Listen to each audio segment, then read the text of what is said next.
Buenas tardes, vamos a hablar sobre el control como función administrativa. Bueno, el concepto del control es muy claro, es el que influye en verificar el resultado que deseamos. Bueno, los objetivos primordialmente son asegurar que la ejecución se ajuste al plan establecido, coordinar la acción y reducir al mínimo gasto y asegurar que los objetivos y las normas se cumplan. Bueno, también podemos hablar que la calidad en el control es muy necesaria que cuente con unos criterios, los cuales los criterios son la acción que se debe coordinar, se debe buscar reducir al máximo la acción que no genere valor agregado y garantizar el cumplimiento de los objetivos. Bueno, también cuando hablamos de la alta gerencia y el control, podemos clasificar tres niveles. El primero es el estratégico, que es el saber saber. El segundo es el táctico o administrativo, que es el saber hacer. Y el tercero es el operativo, que es el hacer. Todos estos niveles que acabamos de decir son vitales para el control táctico. Sin ellos, el control es imposible de obtener. Bueno, vamos a hablar también del control estratégico. Cabe recalcar que sin anteriores criterios que nombre, no se puede tener el control estratégico de una empresa. Este control ha sido enfocado más que todo por por decisiones en cuanto a hacer o comprar, abandono de productos o la subcontratación.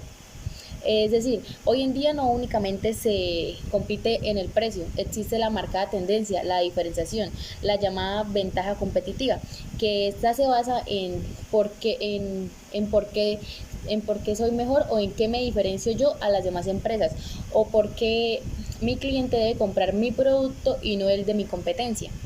Bueno, por otro lado también tenemos el control táctico.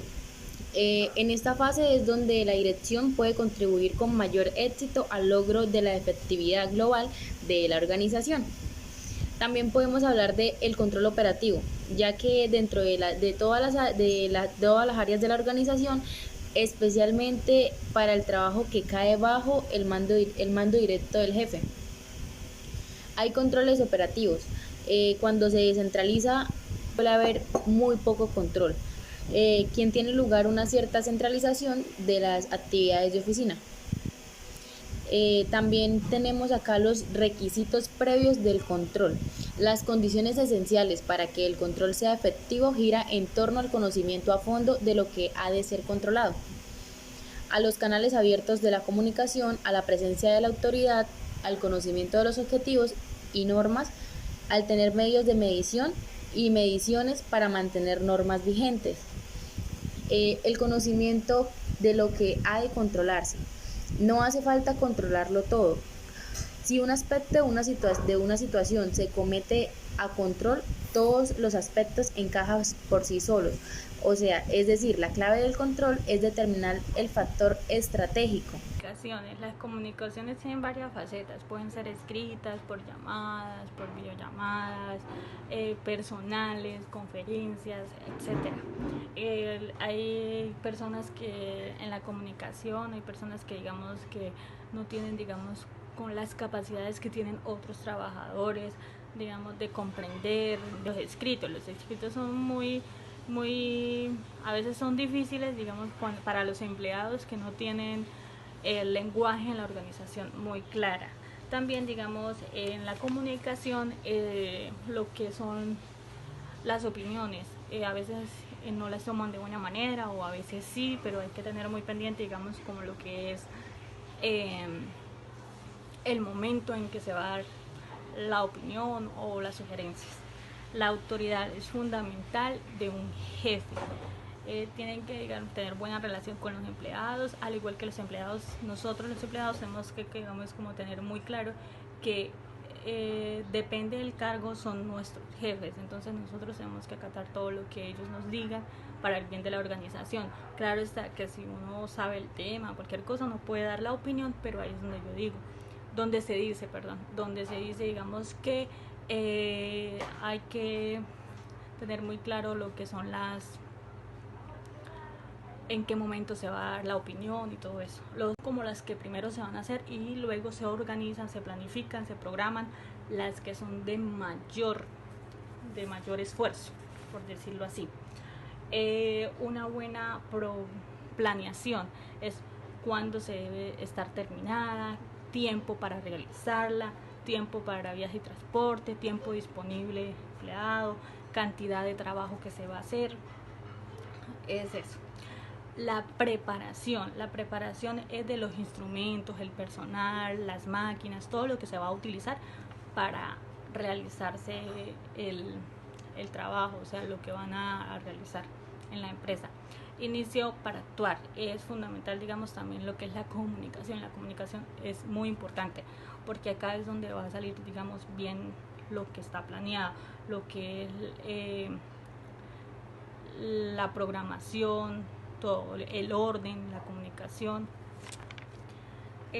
La dirección. La dirección es necesaria en el lugar de trabajo porque es el que planifica, la planificación y la programación.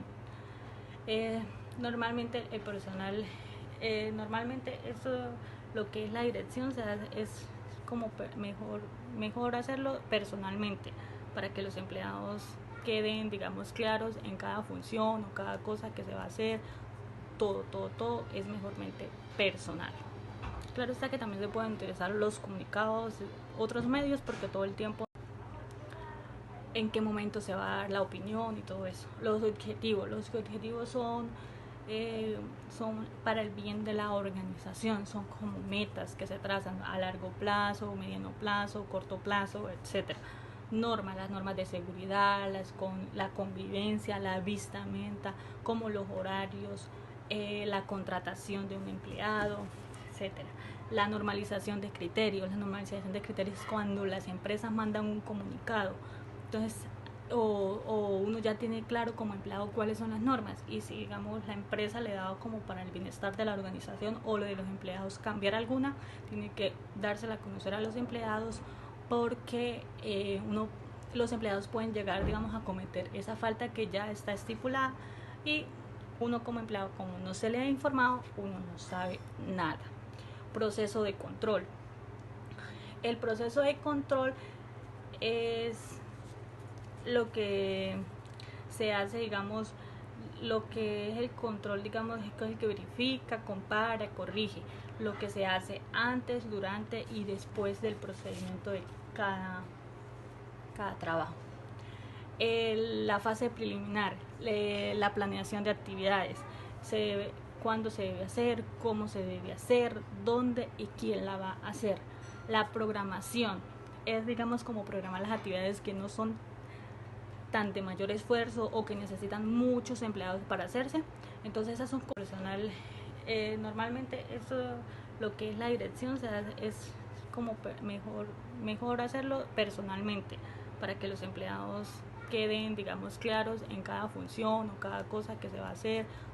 Todo es mejormente personal. Claro está que también se pueden utilizar los comunicados, otros medios, porque todo el tiempo no va a ser personal, pero para que quede mejor sería personal. La supervisión. La relación entre el empleado y el supervisor es estrecha y personal. Implica la evaluación del trabajo a medida que progresa, observando que éste se realiza de acuerdo con el plan y el programa, y a veces ayudando al empleado a desarrollarlo. La dirección y la supervisión están estrechamente unidas. Básicamente, la dirección procede a la supervisión, y esta es la que garantiza que las instrucciones hayan sido comprendidas. La comparación. La comparación es la determinación del grado de acuerdo entre la ejecución real y la ejecución planificada. La comparación tiene lugar después de realizar un trabajo. Gran parte de la función de comparar se realiza valiéndose de la intervención. Una intervención es una encuesta, una inspección, una verificación o una evaluación. Puede consistir en una verificación al azar o un muestreo que sigue una determinante pauta, pero que revisa cada etapa o cada elemento importante de una operación periódicamente. Categorías de control. Desde el punto de vista de una auditoría, es útil clasificar los controles como controles generales o específicos. Los generales forman el medio ambiente de control general de una empresa, y los específicos se relacionan con aspectos puntuales de actividades y procesos. Instrumentos de control. Cierto número de instrumentos pueden utilizarse en algunas etapas del control. tales como planeamiento, programación y trámite. Sin embargo, el instrumento específico a emplear depende de las necesidades particulares de la empresa, pues tanto si es simple como complejo puede tener un valor en una situación determinada y ser eficaz en otro momento. La corrección. La corrección tiende a remediar cualquier desviación del plan y puede ser específica o general, es decir, puede corregir la desviación misma o las circunstancias que causaron la desviación. Su objetivo es rectificar la desviación, así como poner de manifiesto la causa de la discrepancia. Controles generales o circundantes. El control circundante no tiene un efecto directo en los resultados de las operaciones. A manera de ejemplo, no inciden en la exactitud de los registros de contabilidad y los estados financieros. Sin embargo, puede afectar la ejecución de controles internos específicos, los cuales sí tienen efecto directo en la exactitud de los registros y estados financieros. Para los propósitos de este manual, el control circundante se ha clasificado en 4 áreas que normalmente el auditor debe evaluar: conciencia sobre el control, competencia profesional del personal, protección de registros y equipos, controles generales de procesamiento electrónico de datos. Conciencia sobre el control. Se refiere al grado en que la gerencia ha reconocido la necesidad de controles eficaces, dando prioridad al logro y la conservación de un control circundante apropiado y asignado para lograr los objetivos del control. Los siguientes factores pueden dar indicio a la actitud de la gerencia hacia controles o su conciencia de reconocimiento sobre los mismos. Lo adecuado es que la estructura sea organizada, la claridad de definiciones de responsabilidades y lo adecuado de cómo se controla y supervisa el cumplimiento de dichas responsabilidades. Lo adecuado a la intervención de la gerencia y en la concepción y la aprobación de los sistemas de procedimientos y controles. La eficacia en la comunicación de políticas y procedimientos y procesamiento electrónico. La atención o reacción dada a los problemas de control que se hayan identificado. La supervisión de objetividad, capacidad profesional, documentación y el rendimiento del departamento de la auditoría. Y la razonabilidad del volumen de trabajo que se asigna a los diversos empleados. La protección de registros y equipos. Las medidas establecidas para prevenir la destrucción de registros y equipos o el acceso de autorización a ellos reducen la probabilidad de que el sistema de control sea malogre o deje de funcionar. Competencia profesional del personal. A fin de evaluar si es que existe el nivel de competencia profesional que sea suficiente para realizar eficazmente las responsabilidades del control, se deben considerar factores tales como la experiencia pertinente del personal, el movimiento o los cambios en el personal, la política utilizada para reemplazar al personal que haya terminado su empleo o que esté de vacaciones, el alcance y los tipos de ajuste de auditoría, los procedimientos con relación al entrenamiento, supervisión y evaluación del personal. Controles específicos. Tanto los manuales como los procesamientos electrónicos de datos se relacionan directamente con corrientes específicas de información. Por ejemplo, dentro de un sistema de contabilidad, una corriente de información es el flujo de datos desde el origen de la transición hasta la consolidación final de los estados financieros. Los controles específicos se pueden clasificar en controles en el límite de procesamiento y de custodia, controles de población y de exactitud, y controles preventivos y para detección. Controles de población y exactitud. Los controles mismos deben ayudar a prevenir que errores de información afecten los informes que debe generar la organización. Los errores de población son errores en el número de elementos de datos y los errores de exactitud son discrepancias entre los elementos de información que se capturan o se procesan y los verdaderos elementos de información. Controles en el límite de procesamiento y de custodia.